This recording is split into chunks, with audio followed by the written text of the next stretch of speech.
Assalamu alaikum jami'an. Thank you so much for attending today webinar. Today, inshallah, our webinar will be in English. Our guest speaker today is Dr. Awad Ibrahim, from senior lecturer from University of Portsmouth. He is one well-known author in several academic journal. He published several papers in 3 and 4 star.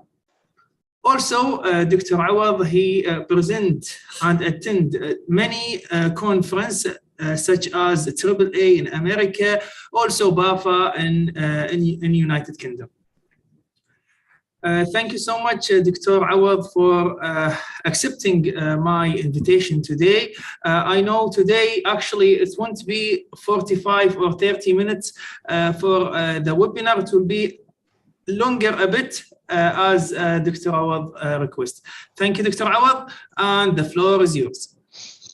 Thank you, Dr. Ahmed, so much for your invitation, and thank you for organizing these regular seminars. I know they are very useful and beneficial to our students, our colleagues, and academics worldwide.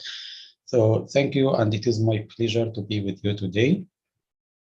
So the topic of this session is about the academic writing and how to write an outstanding academic paper eligible for publications in top-ranked journals. Here I mean by top-ranked journals, 3 and 4-star journals. Okay, so these are the learning outcomes of this session. So you will learn about the qualities of an outstanding research paper, how it should look like, and what is the ideal paper structure. What are the items that you should write, that you should satisfy for each of the paper sections? So for example, for the introduction, what is the information that should be presented under introduction? Okay, and also I will talk about the importance of a teacher review and the different types of teacher reviews. Also, I will present one of my papers. It is systematic teacher review to understand this kind of review as well. And at the end, I will give you some tips to help you develop an attractive writing style. Okay, so to ensure the quality of your research paper, you should be interested in the structure, in the quality of the writing, and in the readability of your paper as well. Okay, so let's start by the ideal paper structure. Most papers should include all these items, okay, or at least most of them. So of course, you can't read a paper with an abstract. Abstract is the first section that should be satisfied for any paper. And of course, after that, the introduction, and followed by the teacher review, the hypothesis development, the methodology, results, and discussion. And the most important section here is the study implications, followed by conclusion, references, and appendices, if any.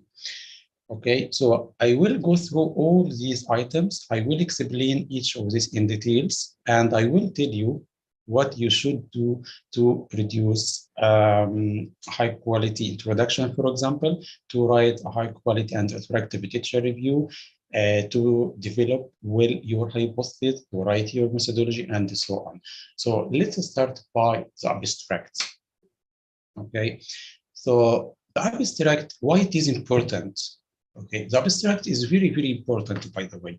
Do you know why? Because it helps the readers to decide whether to continue reading your paper or not. Okay, academics, PhD students, and the interested reader, okay, don't have time to read the full paper. We don't have time. So to save our time, this abstract would help us to decide, to make a decision, okay, from the beginning, whether to continue reading your paper or not. And also it helps us to decide whether this paper is, or the topic researched in this paper is relevant to our work or not. Okay. By the way, I can read a very attractive paper title, which is good, and I decide to download the paper and start reading it. But when I read the abstract, so what is this? It is not relevant to my work at all. Okay, so it helps, the abstract helps readers to make a decision, to save their time, whether to continue reading this paper or to stop reading it. And of course, in the abstract, you have to cover some information such as purpose of the paper, the methodologies of finding. And here I am talking about brief discussion, not in details, of course. About the sentence to use when you write your abstract, it is recommended to use the simple past tense because you are describing what happened, okay? There are two types of abstracts, the informative and descriptive. For the informative abstract, you have to outline some details about the primary objectives of this paper, about the data collection and collected and analyzed, about the methodology applied, about the results, and the value or the contribution of your paper.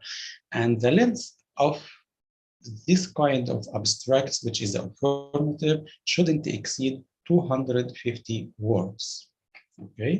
So this is the length of this kind of abstract, which is informative. The informative abstract, by the way, can be provided as structured abstract. And let me show you what I mean. Structured informative abstract like this. You can write your abstract in this format. So the first section, it is about the purpose of this paper, just one or two sentences. You are discussing or just stating the main goals of doing this research. The second section should be some information, very, very brief information and summarized information about your research country, your research sample, the sample size, which research method you applied, what is your research approach. And the third one is about your findings. You have to summarize the principal results. And also it is important to show your contribution as a part of the abstracts. And in most journals, they are asking authors to just write 4 to 5 or maybe to 6 keywords. Okay, and in Emerald, they are asking to write what is the type of this paper. It is review, it is regular paper, it is empirical paper, conceptual paper, theoretical paper. So this is the structured informative abstract. And I published this paper in 2018 with Emerald. And by the way, most of journals managed and owned by Emerald are asking authors to follow this format, which is the structured format. So as you can see here, I have written 2 sentences only about the main objectives of this paper. And here, just 3 lines about the methodology, more discussion about the findings. And here, the most important is about the contribution. So this paper contributes by 1, 2, 3. And these are 4 key words and the paper type, as you can see. So this is for the first type of abstract, which is informative. But we still have another one, which is descriptive.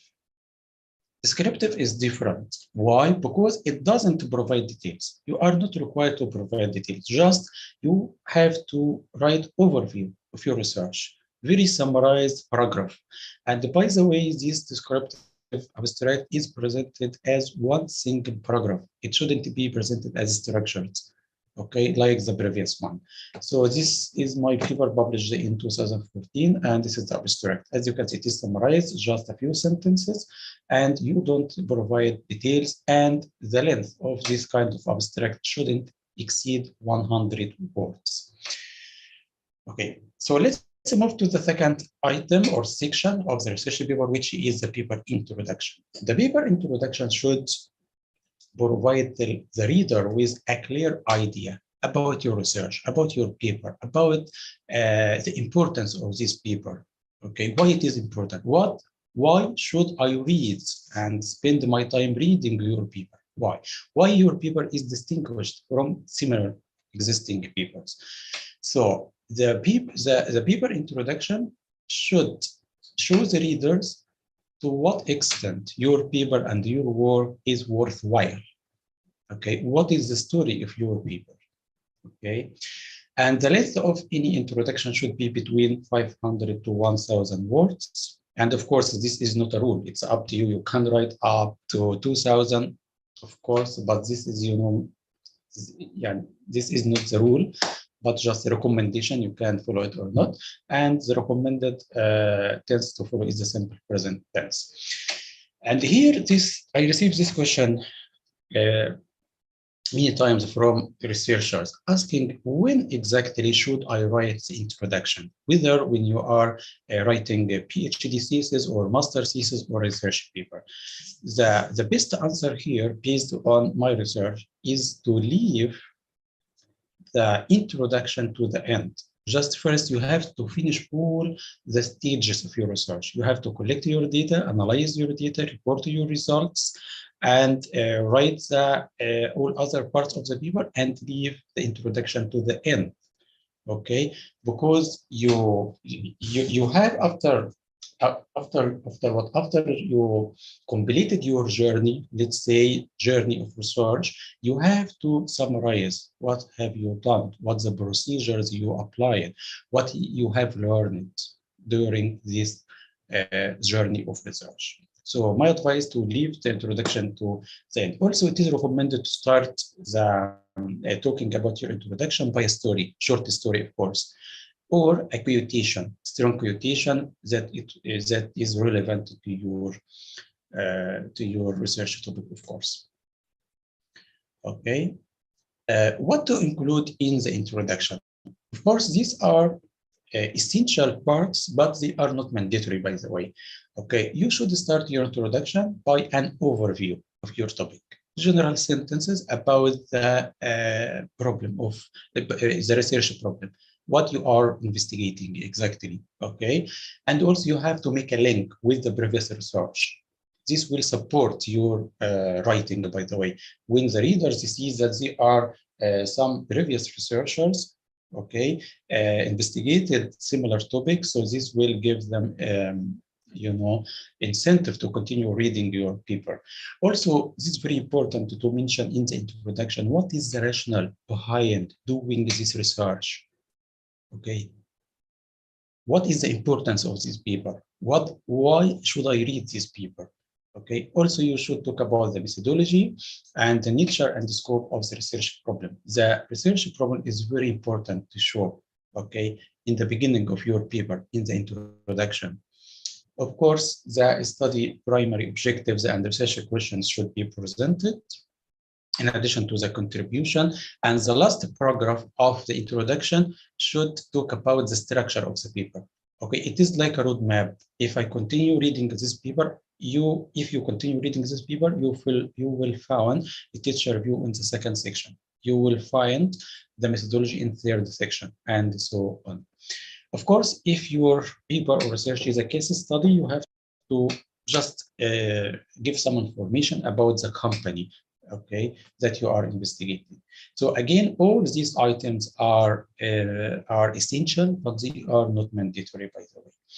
Okay, and again, here when I ask you to talk about the methodology as a part of the introduction, I don't mean to talk in details. No, because we have another section later in the paper, which is called the methodology, where you can talk in details about the sample, the methodology, and everything. This is an example taken from one of my papers. This is the first section or the first paragraph in my paper. I am talking about the cost behavior, and they say that it is linear. However, or nevertheless, some authors or several authors found that this cost behavior is not linear. Here, it is really this contradiction between the two paragraphs is very important. Do you know why? Because this will help the reader to feel your research problem.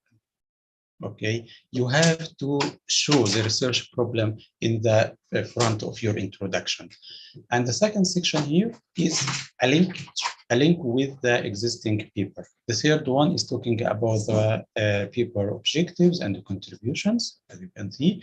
The fourth one, again, I am trying to distinguish my paper. I say, unlike the previous three studies, our study provides a systematic and so on. So here, this paragraph can show how your paper is different, how your paper is distinguished. This is pretty important, by the way.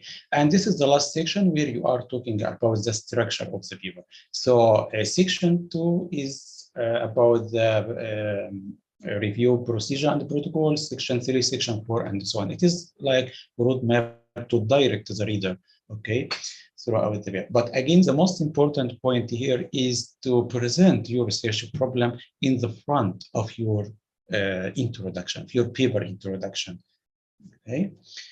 The second or the next section of the paper is the teacher review. It's a very important section, by the way. So why we have to review the teacher? And it is mandatory? Yes, it is mandatory to review the teacher. Why? Because you have to summarize and show the readers what is existing already, what the previous authors achieved regarding this research problem. And the most important are the teacher gaps. You have to put your hand on the teacher gaps and say, after reviewing the previous studies, I can say that there are 7 or 8 or 10 different teacher gaps, 1, 2, 3, 4. Okay, so this is very important to identify the teacher gaps and also to tell your readers which gap you will fill, you will try or attempt to investigate. Okay, and also one recommendation here, when you review the teacher, you should be very selective.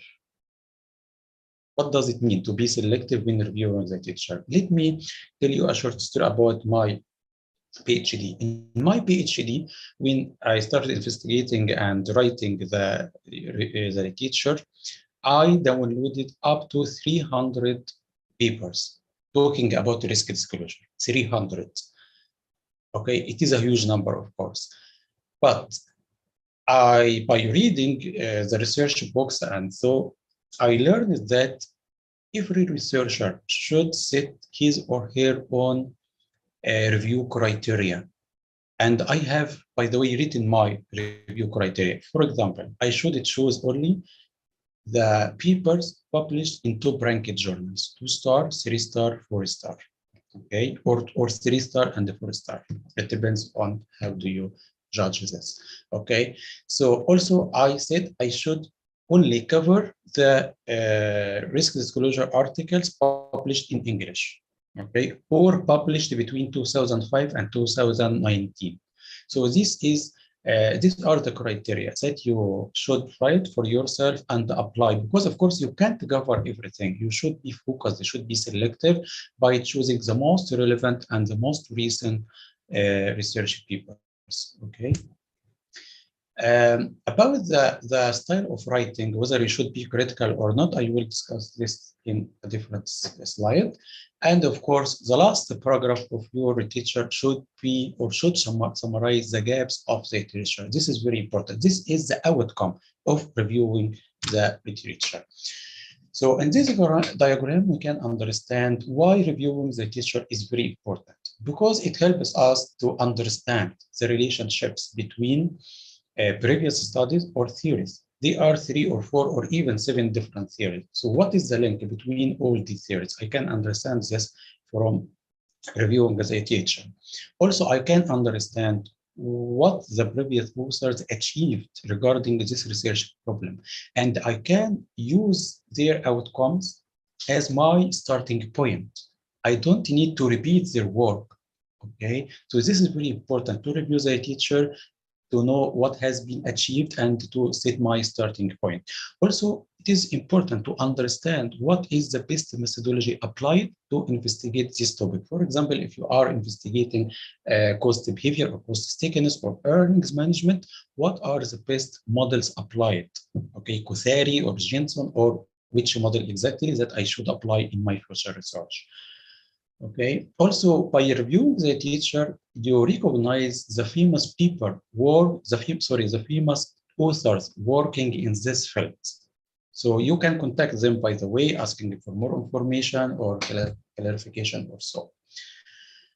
So how to evaluate the quality of your literature review? So assuming that you have already written your literature review and finished it, so these are some questions you have to ask yourself to know whether you have written your literature review properly or not. So the first question, have you ensured the literature covered is linked clearly to your research objectives and the question? From my work as associate editor in accounting research journal, I receive papers from authors worldwide. And unfortunately, for one paper, I found that the authors covered in the literature section some studies that are not relevant at all to their research questions or objectives. So in this case, of course, it doesn't make any sense. Okay, so you should ensure that the reviewed articles are linked, are investigating, okay, the same research question or the same research problem. Okay. Also, you should ask yourself whether you have covered the most relevant and the most significant theories of recognized expert in this area. For example, if you are examining the earnings management, of course, you should talk about and you should review the agent theory. Okay, have you covered up-to-date relevant literature?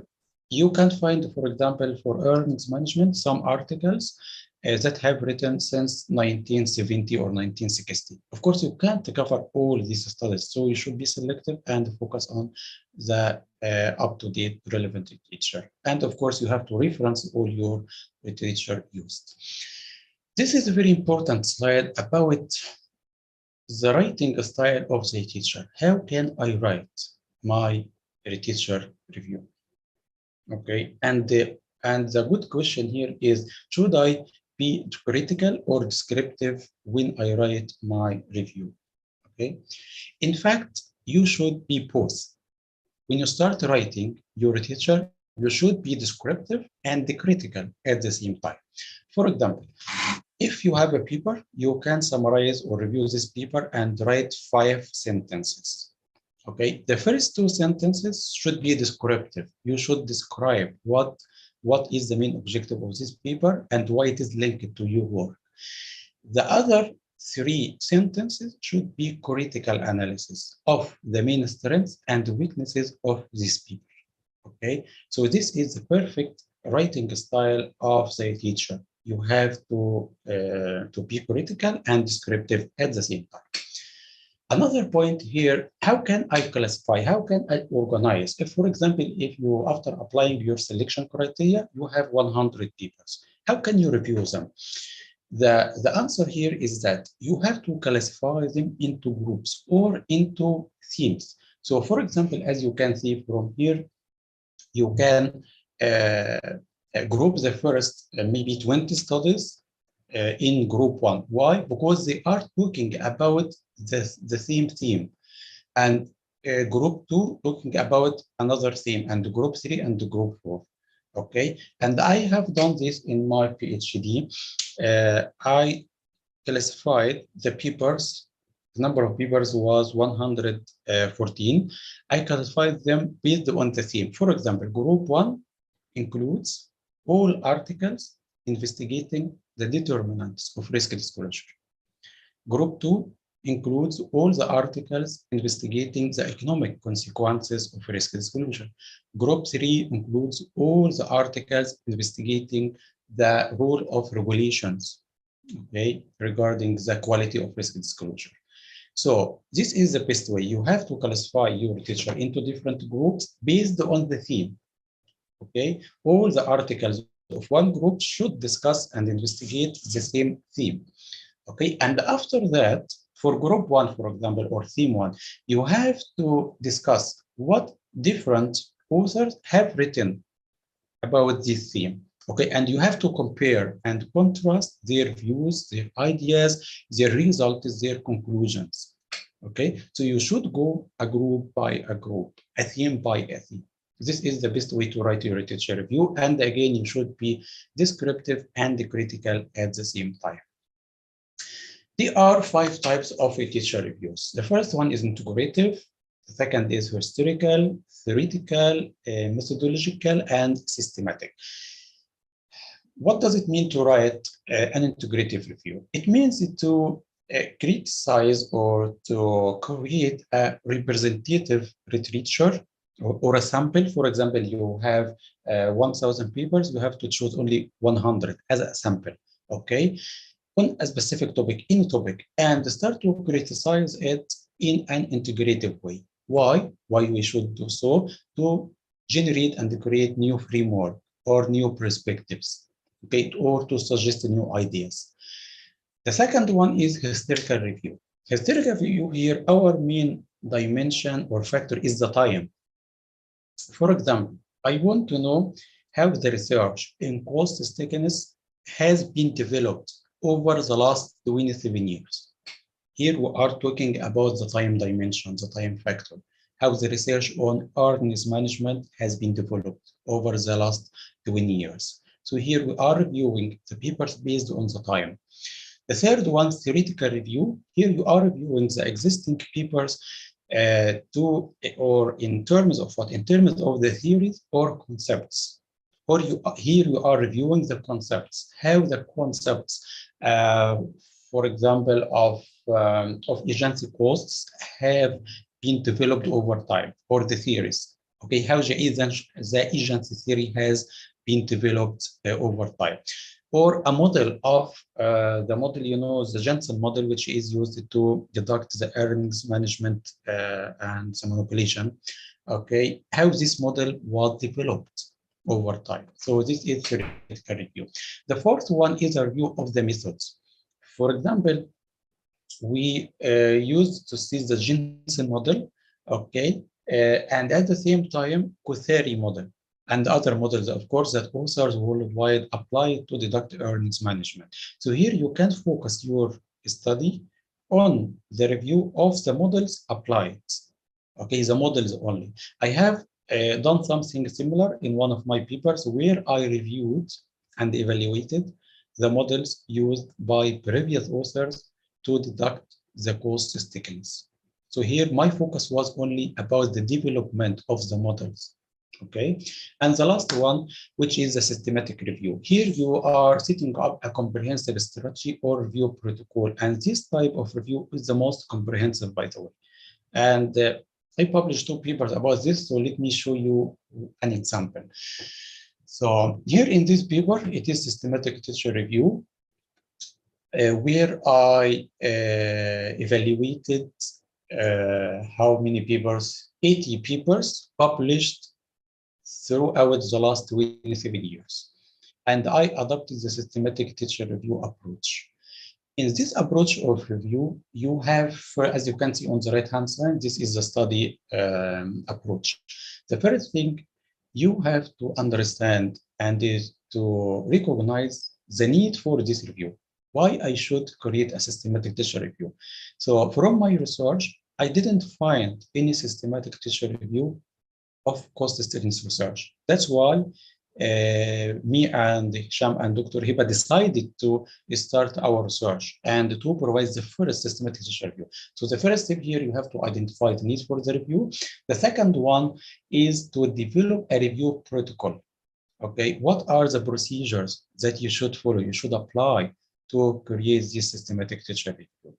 Okay, and after that, I classified my literature based on the theme, as I told you in the previous slide. So for example, here you can see theme 1, theme 2, theme 3. Here, all the articles investigating or providing evidence on the existence of cost stickiness are included. In theme 2, all the articles investigating the determinants of cost stickiness are provided, and so on. Okay. And after that, I classified my review into 3 different reviews. The first one is a review of the aspects, a review of a theory, for example, a review of the journal ranking. The second one, peer review of results. And the third one, review of the models applied in the cost thickness research. So this, of course, review is comprehensive because it includes 3 reviews inside this paper. Okay. So let's move to the next section, which is about the hypothesis development. So what is the study hypothesis? The study hypothesis, in simple words, is your expectation. You have collected data, you have analyzed your data, and you have started your research. So what do you expect to find? This is the question. And by the way, according to Smith 2003, he identified that any paper shouldn't include more than 7 research hypotheses. Okay, you shouldn't exceed 7. There are some traits to produce proper and informative hypothesis. Your hypothesis should be measurable and testable. Of course, if you create or formulate a hypothesis, but this hypothesis is not testable, so how can you accept or reject your expectation or your study hypothesis? And it should be measurable as well, because you can't test any hypothesis unless it is measurable. So it should be measurable in the first place before you start your testing. The second one, this hypothesis should be built based on a theory. Okay, or if you can't find a relevant theory, you can build or formulate your hypothesis based on the results or arguments of the previous authors and articles.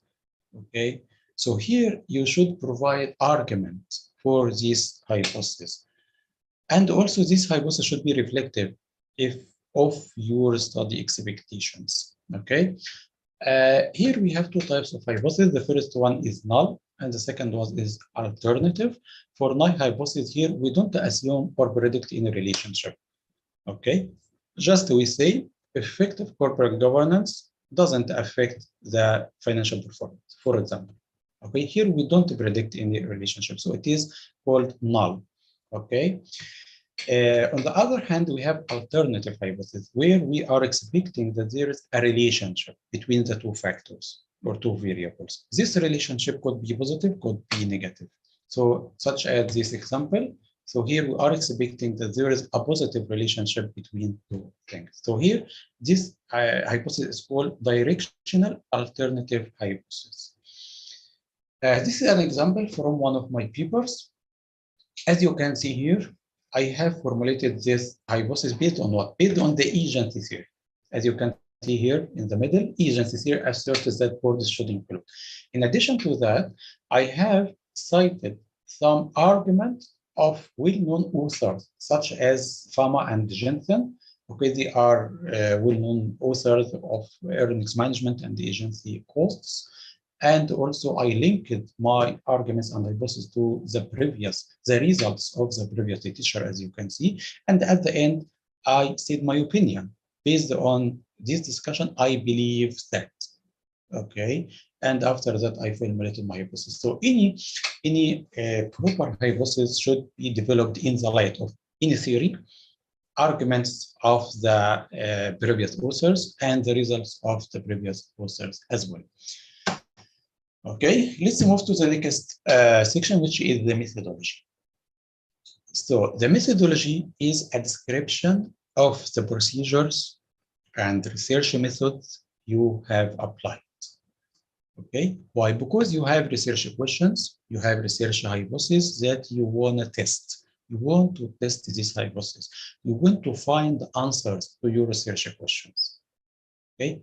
So to do so, to achieve these objectives, you have to create and set up a methodology, okay, to help you to achieve these objectives.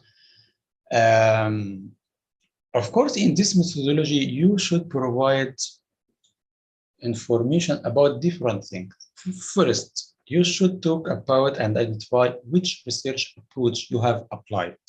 okay, or fallen, deductive, inductive, or abductive, and also which research style, it is qualitative or quantitative research. Also, your study sample should be presented well, and you should provide adequate information about this sample and also the study period. For example, you say, I examined a sample of non-financial firms between 2010 and 2019. It is okay, and that's fine, but the question is why? Why you have chosen 2010 and 2019? You have to justify. Also, if you say, in this research, I am going to investigate earnings management in the UK, it is not enough. You have to justify why the UK. So here you should talk about the unique characteristics of the business environment in the UK.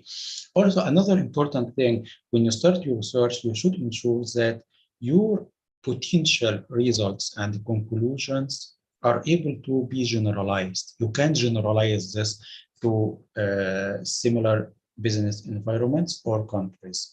Also, in the methodology, you should identify the sources and the approach and the method of data collection. How did you collect your data? Okay, have you done so manually or using software, the computerized approach, or a database such as Bloomberg or data stream? Also, you should provide some details about the study models. Okay, and you should clearly identify the dependent variables, independent and control variables. And if you apply the regression or OLS regression, you have, and by the way, most papers that I receive as associate editor don't address this issue, and this is very important. They are saying we have applied OLS, but when I search for any discussion about the satisfaction of the assumptions of OLS, such as linearity or normality, I find nothing at all. Okay, so it is important if you decide to apply or to follow OLS, you have to consider its assumptions as well.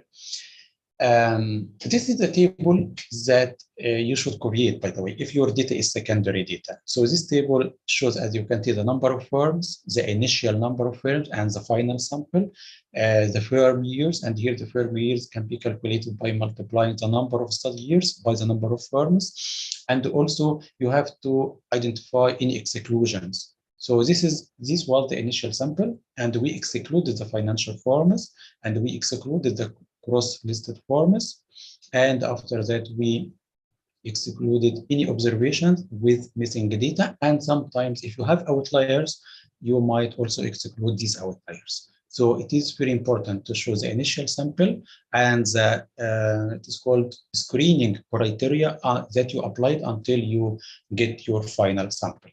And also it is recommended to prepare something like this. It is called the industry sample distribution. So for example, here, the final sample size was 328 firms allocated between 9 different industries, okay, excluding the financial, of course. So this information should be presented.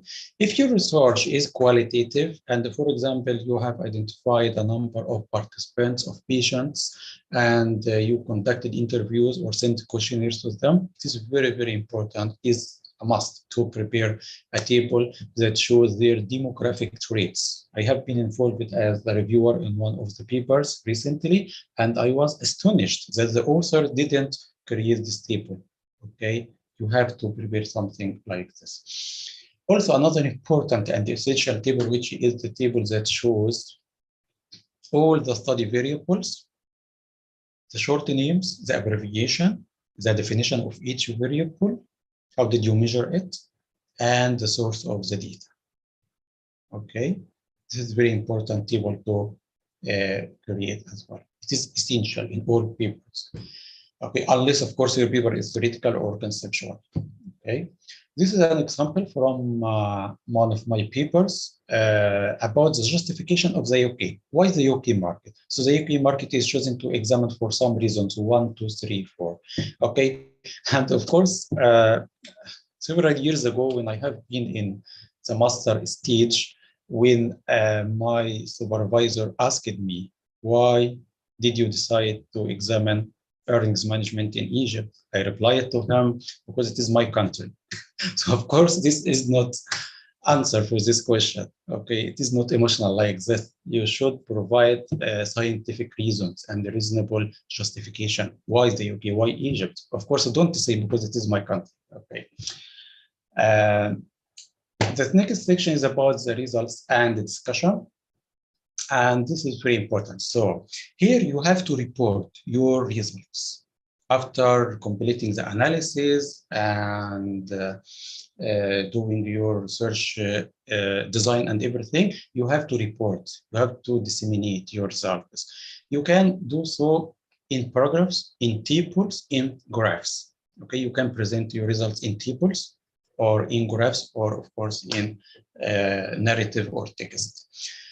But for the results, you should present them and discuss these results as well. It is not a matter of only I found a positive relationship between X and Y. I found a negative relationship between E and B. No, it is not like this. So what? What is next?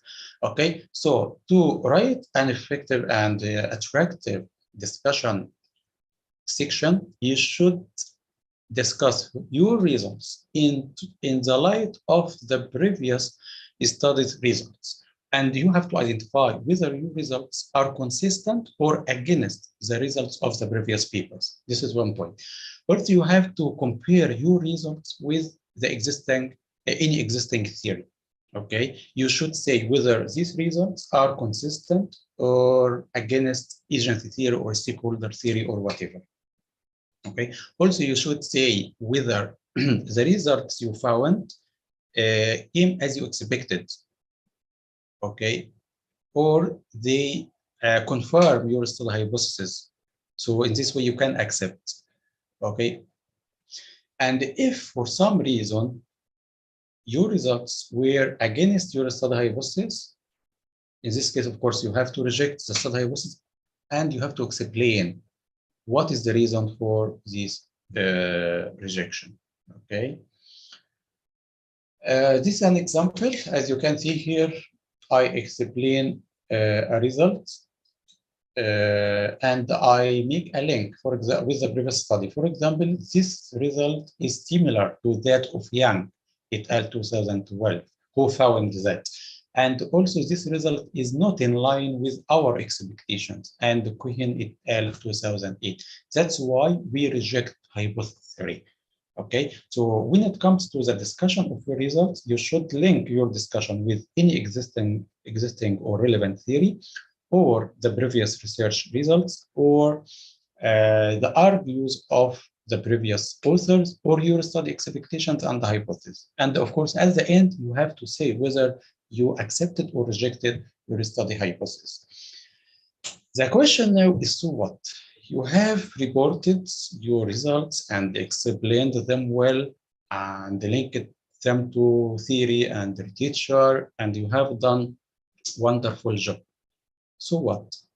This is very important point to think about. I attended several conferences before, and I attended several presentations, and the student or the presenter is presenting his or her work and say, these are the results and principal findings of my work.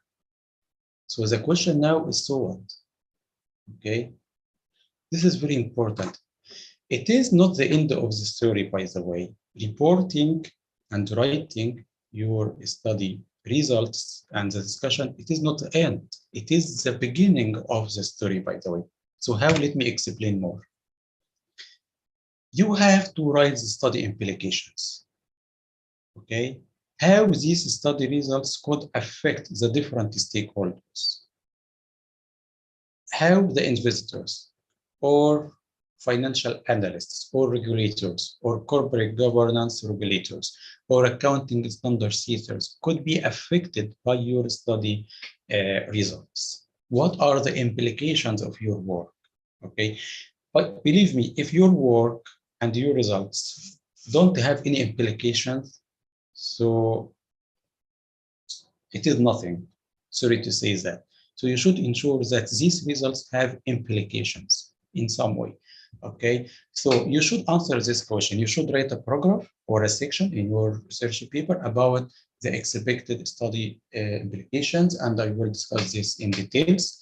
So they are, of course, different types of implications, but here I will focus on two only because we have other implications.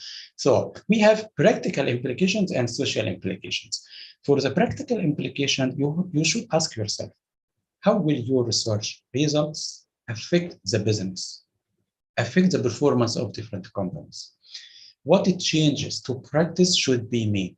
For example, if you are examining the balanced scorecard, okay, and you have investigated it and found that if we add 2 more perspectives, they are 4, as you know, and based on your results, you say we should add 2 more perspectives. So they should become 6 instead of 4. Okay.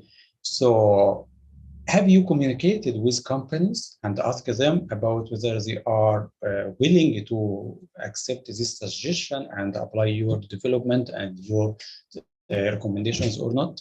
So here you should link your research results with the industry. Okay, you should make your research results applicable and useful to the industry. And also, what is the commercial or economic impact of your research? On the right-hand side, we can see social implications. So here we are talking about the environment and society. You found something about the impact of the carbon emission, for example. So how this could affect our society? Okay, how this could affect the quality of our life, or maybe the decisions of the government, or the CSR committee in your organization. Okay, so you should reflect, okay, or write about the impact of your research results if applied or if adopted by the society, by the business, by the government.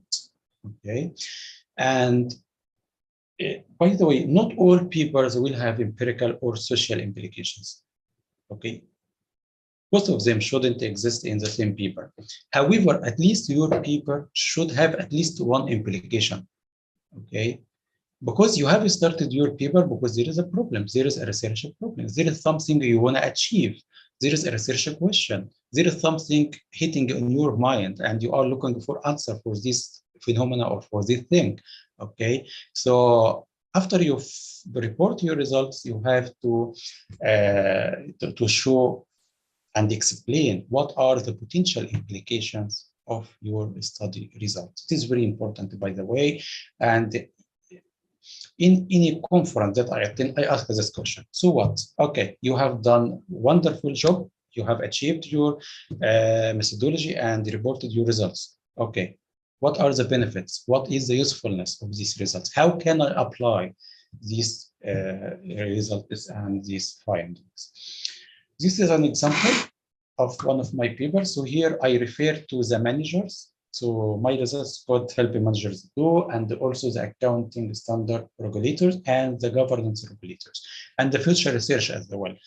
By the way, the implication could be in the form of recommendations for future researchers.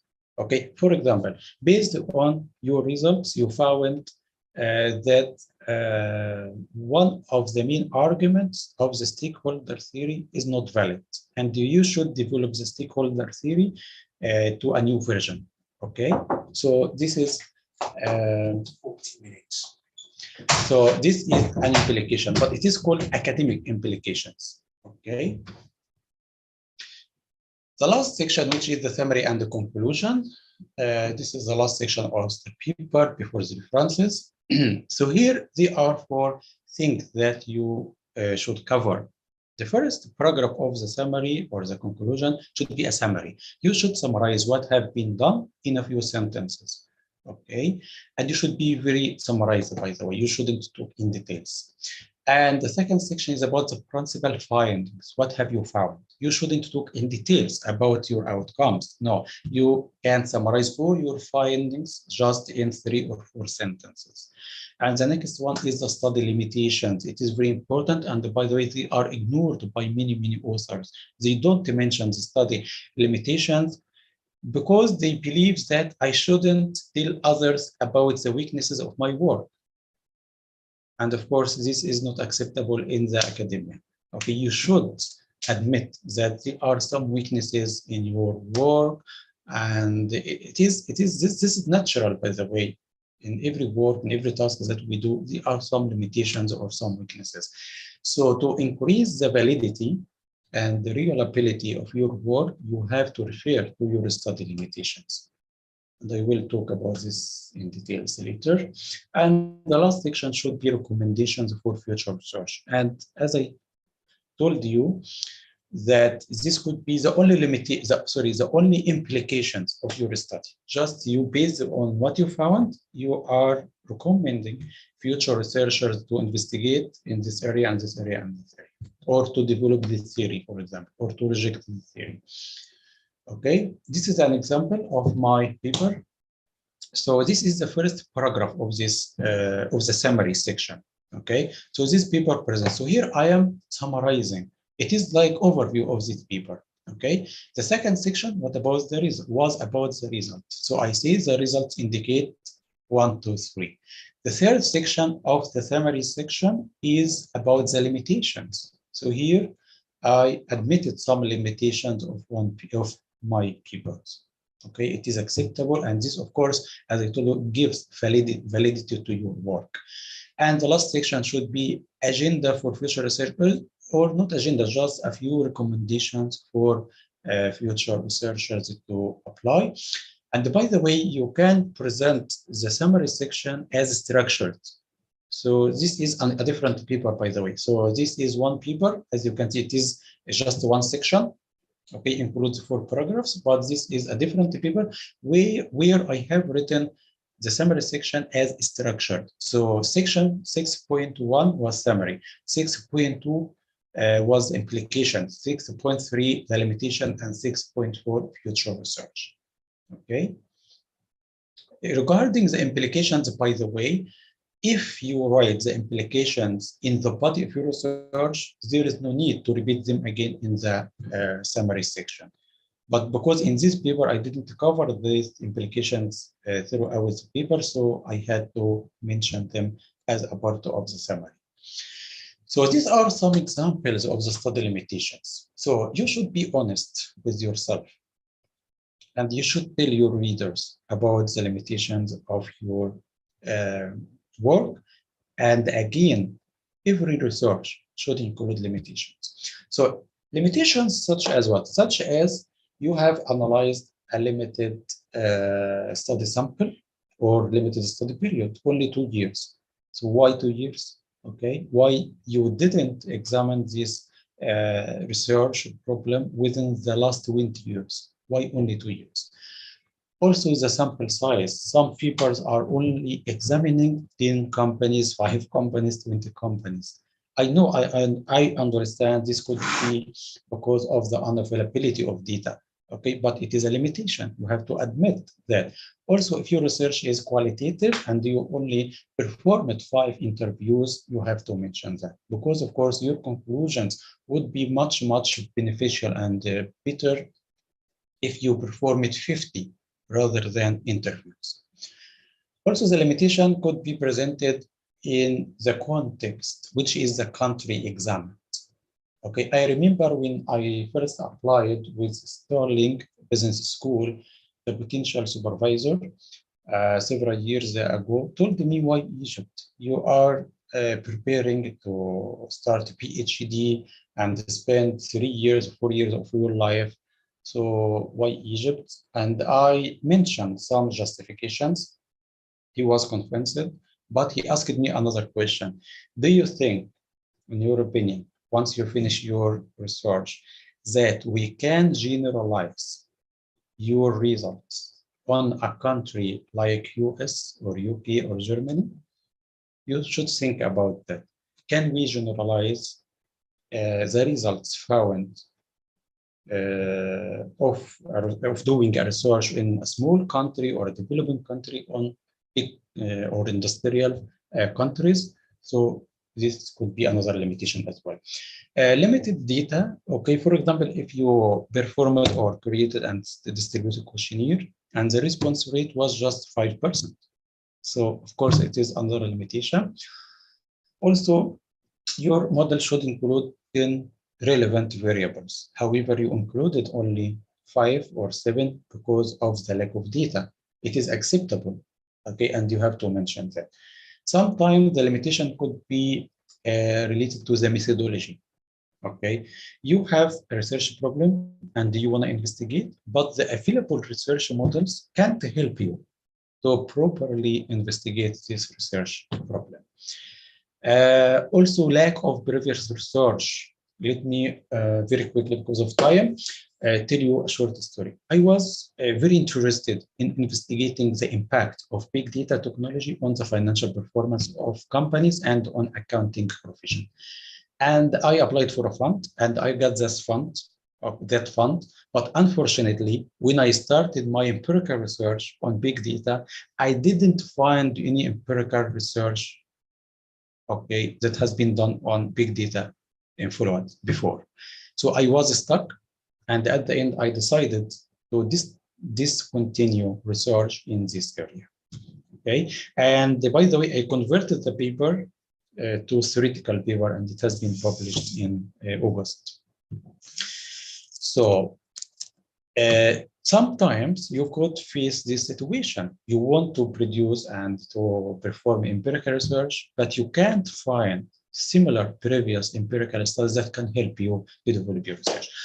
Sometimes you have a research problem, but you can't find a theory to support your hypothesis, to help you to create and formulate your hypothesis. So this is another limitation. And it is not your fault, by the way.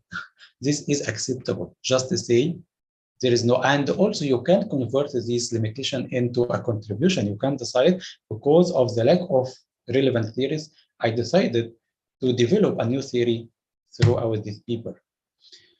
Also, the limitation could be the inability of generalizing your results, because you have conducted this research on a small country, so you can't generalize your results to big or industrial countries. Also, the last one could be because of limited funding. I am involved currently in a research paper, qualitative research paper, and I have started this one with 2 of my colleagues 2 years ago. And because of lack of funding, because we need a huge amount of funding, of course, we couldn't continue our research. Okay, but it is still ongoing. We are applying in different places. So sometimes researchers may not find the required fund to complete the research. The last slide today is about the writing style. Okay, so to produce a high quality paper, it is not only related to the structure or the content, the writing itself, the understandability of your writing, the readability of your writing is very, very important. Okay, so these are some tips that I have collected. So you should put in your mind that the readers are not experts in this area. I mean here, of course, because I mean, for example, PhD students or early career researchers. Okay, for example, you are a professor and have written the paper and you have 20 or 30 years of experience, but you should choose a simple and clear and straightforward language to help the early career researchers and students to understand your paper, to attract them to continue reading your paper. So don't assume that all the readers have the same knowledge like you, okay? And the stories that you tell throughout the paper should be clear, should be straightforward, and please avoid using complex sentences. I remember when I started writing my master's thesis, I was writing very long sentence. It could be maybe 6 or 7 lines, one sentence. And of course, I thought that this is a professional and a professional academic writing, but this is wrong, by the way. Okay, so just try to write short and meaningful and sensible sentences rather than complex or very long. Okay, also very important point here to mention that remember that not all readers are English native speakers. Yes, your target is to publish your paper in English journal, which is good. However, people from different cultures and with different languages will read this paper, so you should consider this point. Also, this problem I face, okay, in my reading, and of course, I get annoyed because of that. When I read an article or whatever, I found that the writer just mentioned abbreviations, and I don't know what does it mean, what these letters means. For example, FYI, ELM, doesn't matter, okay? But you have to mention the full name first, the full title, and after that you can use the abbreviation. Also, according to the research, when you exclude the unnecessary sentences and words, the readability, okay, of text increases by 58%. So it is, by the way, not a matter of writing very complex and very long sentences. No, you have to ensure that your writing is simple, is direct, is short. Okay, and also this sentence I have heard from Professor Lisa Jack. She is my colleague here in Portsmouth Business School. Someday, when I asked her to give me her back about one of my papers, she told me, Awad, one research paper should include and discuss one research idea and one research question. Because my paper was discussing 5 different research questions. And this is, by the way, this is the common writing style here in the UK, that your research paper should be focused on one objective, on one research idea, okay? And by the way, I followed your advice and I divided this paper into 2 different papers, okay? One is published and the second one is still. So try to be focused when you are writing, and you can create or divide this paper concept into 2 or 3. And the last thing, this work that you have achieved, you have to promote it. You have to sell your ideas. You have to convince others of your arguments. Why do you believe that there is a positive impact of risk disclosure on the financial performance? Why? Okay, you should be able to convince and provide evidence, empirical evidence and theoretical evidence, by the way. In one of my papers, I introduced a new concept, a new definition of risk disclosure. And this paper was theoretical, by the way. But in this paper, I had to provide 7 evidence, okay? 7 types of evidence to convince the readers with my new definition. 5 were theoretical and 2 were empirical. Okay, so you have to do so. So, sorry, this is the last slide. So these are some questions I have collected from the book of standards where you can use to check the quality of your work. So you should ask yourself, is there a clear structure? Is there a clear storyline? Does your abstract reflect the whole content of the report accurately? Does your introduction state clearly the objectives, the contributions, the research questions? Does your literature review include the gaps? Okay, is your methodology clear? Have you covered the most relevant and updated or up-to-date studies? Have you answered this question so what? Okay, have you written your implications of your results? Have you checked the spelling and the grammar? Okay. And the most important question, of course, are you proud of your project? Are you proud of your work? Believe me, if you are not proud of your research, okay, so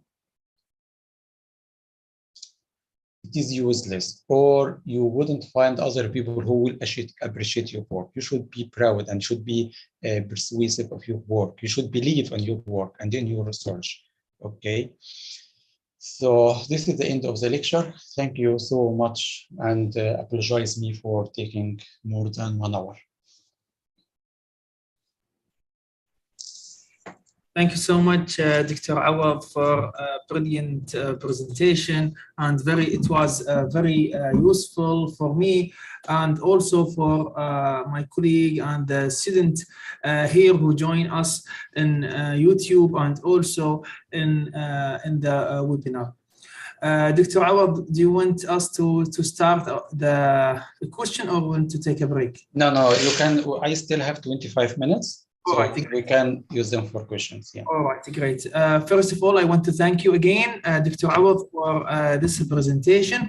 This presentation is recorded in the YouTube, so anyone can watch it again.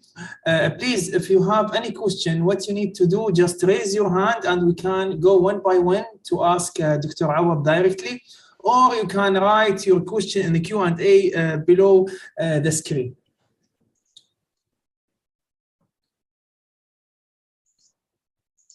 I can see many questions in the chat, but please, if you don't mind, write it in Q&A or raise your hand so it will be easy to find them.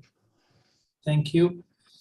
There is a question from Jinan. Thank you, Dr. Awad, for your informative presentation.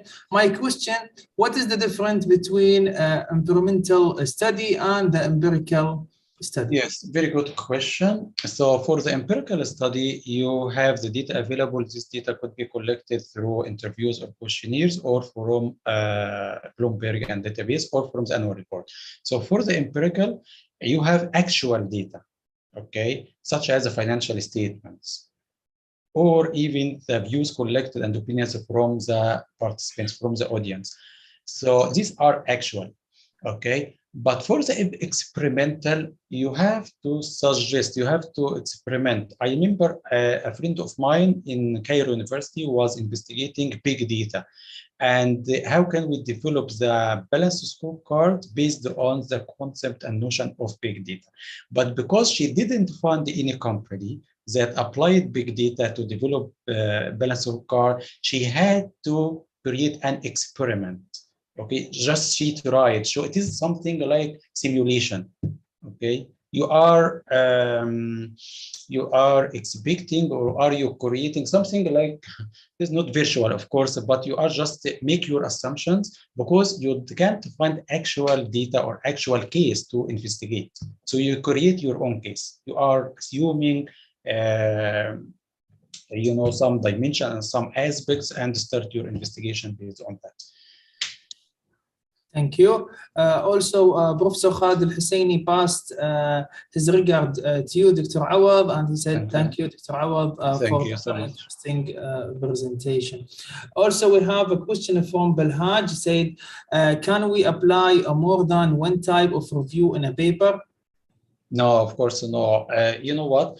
If you remember the advice of Dr. or Professor Lisa Jack, okay, one research paper, one research objective, one research question. So you should be focused, by the way, in your research, unless it is a PhD thesis. If it is a PhD thesis, you can, yes, prepare more than a type of review. You can prepare maybe historical review, integrative review in one thesis, because this is a PhD thesis. But if it is a research paper, only one type should be introduced to the audience. It is easy, by the way, and you will be at the end,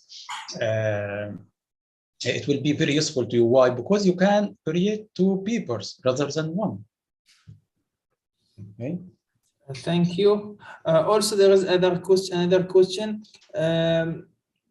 In which section we put implication? It is a separate section. Okay, so it is after you report your results and discuss them. After this section, you can create a new section called study implications. I have done this in my works. What about the contribution?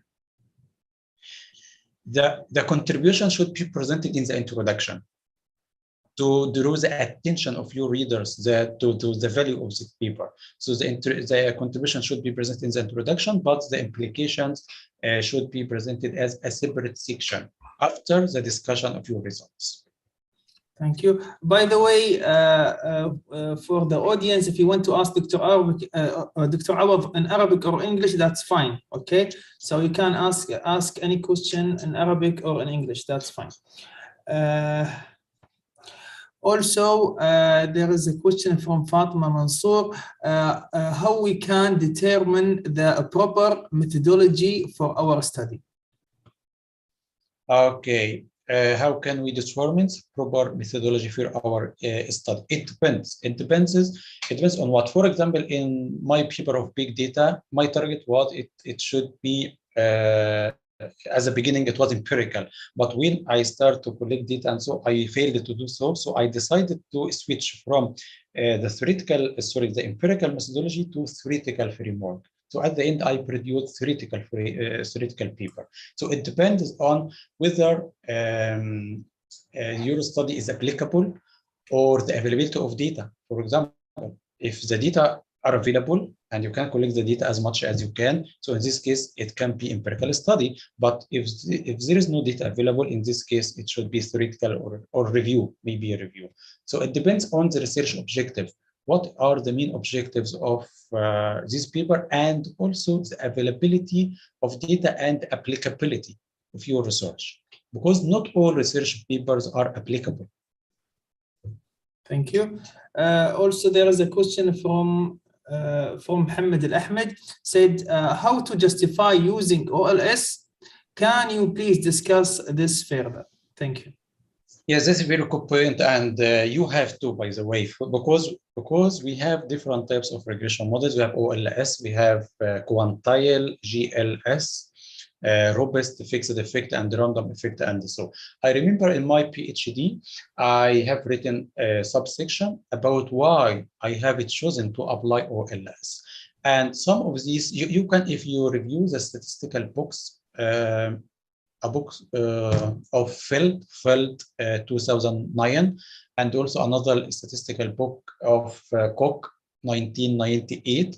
They are discussing several benefits and advantages of OLS. So I have used these books as a reference for me to justify why I have chosen OLS. Thank you.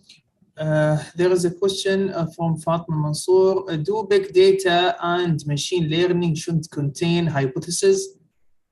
Yes. If Fatima reviewed my recent paper on big data, it is theoretical. However, I propose 6 hypotheses for future research. Okay, so yes, it can include. For example, in simple words, you can assume the companies who adopt any of the big data solutions or machine learning technologies are likely to enjoy better financial performance in the future. So yes, it is easy to make a link, because for most of the available technologies, we are expecting improvement in the financial performance of the companies. Thank you. Mina Mus'ad also have a question. I am just wondering how to modify a thesis to be published as a paper. Yes, this is a very good question, and this is my advice to you. Okay, I remember Dr. Muhammad Hassan Abdul-Azim told me, he was my supervisor in the master stage. He told me, Awad, if you don't publish from your thesis, it will carry more and more dust, and no one will know about it. So I decided to create my paper. So you have a thesis of maybe 200 or 300 pages. Okay, the paper is a summary of all the content of this thesis. If you follow the structure, the ideal paper structure that I presented today, you can create a paper, and the paper shouldn't exceed 15 or 25 pages. So the main point here is that you have to summarize your thesis and to convert to a research paper. And by the way, I have converted, or I have written my PhD in the paper-based format. So chapter 3, for example, was systematic teacher review. Chapter 4 was measurement of risk disclosure.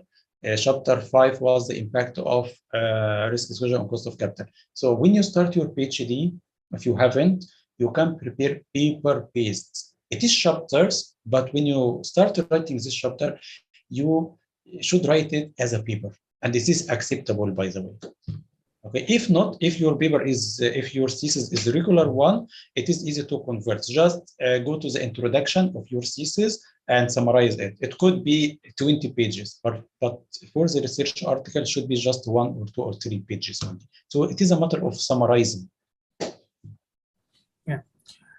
Actually, I regret if I did my PhD in paper-based. I think it will be easy to publish it.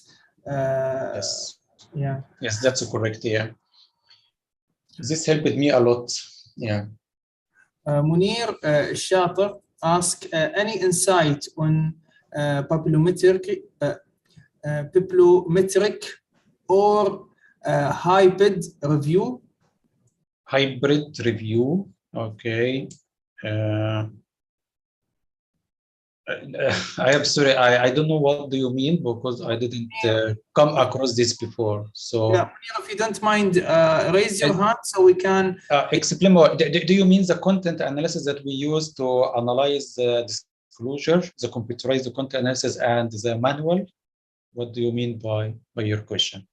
All right. Also, there is a question. Do you know any comprehensive review on emerging technologies in accounting? Yes. Currently, I am working in a paper. It is systematic teacher review of big data in accounting and finance. Okay, but it is not the only. It is still under review. But if he do more research, I am sure he can find. Yes, you can find. And I found, by the way, a similar paper on it was systematic review, the impact of blockchain on the financial services. It is systematic review. Just to do more research, you will find. Uzma Ismail asked also, my question is for statistical analysis, which software is good, SPSS or AMOS? AMOS, yeah, AMOS or SBS or STIL. It depends on you, by the way. For me, I started my research life by using SPSS, but later when I started learning Stata, I found Stata much easier. And a friend of mine is using AMOS, and she told me it is easy as well. Okay, so it depends. You can decide. Okay, if you can start learning space or AMOS or Stata, and you are the one to answer this question. Okay, you may like it, you may like Stata, and unlike, for example, dislike AMOS. It depends on you. This is my first time actually know about this software. The software is coming, updated, and many of software is coming. Like I know R and SPS and this data. Yes, Amos is not famous, by the way. Yeah, but still it is. This is my first time. Yeah. All right. Also, Mina Masood asked another question. Please, should the methodology have both main and robustness analysis? Okay, this is a good question. For publication in top-ranked journals 3 and 4, yes, the answer is yes. You have to provide basic analysis and robustness analysis. Okay, you have to confirm your results by different ways. I remember, let me give you an example. When I examined the impact of risk disclosure on cost of capital, I presented basic analysis. It was OLS. And to confirm my results, I repeated the same analysis, but with different regression models, fixed effect and random effect. Okay, yes, it will publish, but for 2-star or maybe 1, it may not be necessary. But for top-ranked journals, yes, you have to confirm your results and analysis by adding additional or robust analysis. To confirm the main one. Yeah. Bilhaj asked, to build hypotheses, which is the best way? Should we refer to a theory or to existing literature? Both. Okay. So to formulate your hypothesis, you can build your hypothesis based on a theory, and this is the most important arguments of any existing theory. If you can't find any relevant theory, you can review the arguments, the views of previous authors. For example, when I started to formulate a new concept of risk disclosure, I relied on the definitions of previous authors such as Lynch, and Schreiber in their paper published in 2006 in British Accounting Review. So yes, you should find a theory. If not, you should read about the opinions and arguments of the famous authors in this area. to use to build your hypothesis. Thank you. Dr. Awad, I have a question. Always it's come across my mind regarding American journals. Why most of authors that publish in American journals, or those, you know, the editor or associate editor, most of them who publish in the American journal, they didn't write any theories. So what is their secret? What is you know, their school behind didn't use the theory to support their hypothesis? Unless most of countries, MENA countries, UK, Australia, and other countries, they use, maybe before they use single theory, but nowadays most of them they use multi theories. Only America, as I see, most of them they didn't use theory. So if you have any answer. Let me tell you my experience. I have published 3 papers so far in American journals, and I use the theories in all of them. This is one point. The second point, that maybe these topics that they are examining don't need the theory. Doesn't need the theory, sorry. Okay, there is no theory to support it. Maybe there is no theory at all. So here we are talking the limitation, which is lack of theory. There is no theory to explain this phenomenon. Okay, so maybe this is a reason, by the way. But I don't think that there is a direction in the American publication journals saying, when you submit, please don't discuss a theory. No, of course, theory is important. However, maybe the topic itself may not need a theory to support it. But if you find the theory, of course, you have to mention and refer to the theory to support your arguments. Thank you. And now, is it okay to write an existing proposal and someone can do that research due to time constraints and lack of study tools?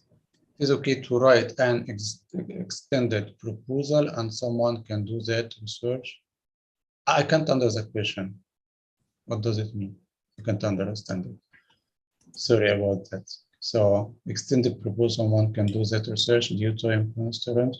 He might mean that you can appoint a research assistant. I think this is what he meant.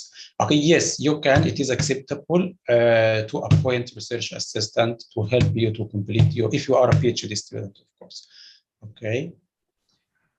If I have idea about a new technological phenomenon, which hasn't been any published business paper, but this idea has many published computer science, can I make a theoretical business of it because there are not business data available? Yes, if I understood your question correctly, yes, and this is what I have done with my big data paper.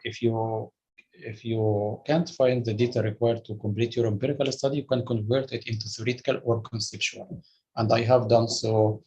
Okay, I have done so. I can see Dr. Ahmed other question. Someone is asking, as far thesis is considered, can we combine both qualitative and quantitative approaches? Yes, the answer is yes, of course. I know a thesis that has been written in Manchester Business School, and the supervisor insists and asks the student to use both qualitative and quantitative. And of course, this is a confirmation of your results. So it is, of course, if you have time, if you have resources, of course, you can combine the two methods.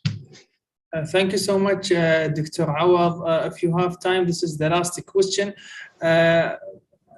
Aziza Versali asked how to argument the choice of the country of study. Yes, this is a very good question, very good and very important and very essential to justify. You have to look at the unique characteristic of this country, okay? It could have a different culture, for example, or maybe have applied IFRS recently, or may have adopted gaps such as America. You know, in America, they are applying generally accepted accounting standards. So you should look at or look for a unique characteristic. Okay, why did you decide to investigate this topic in this country?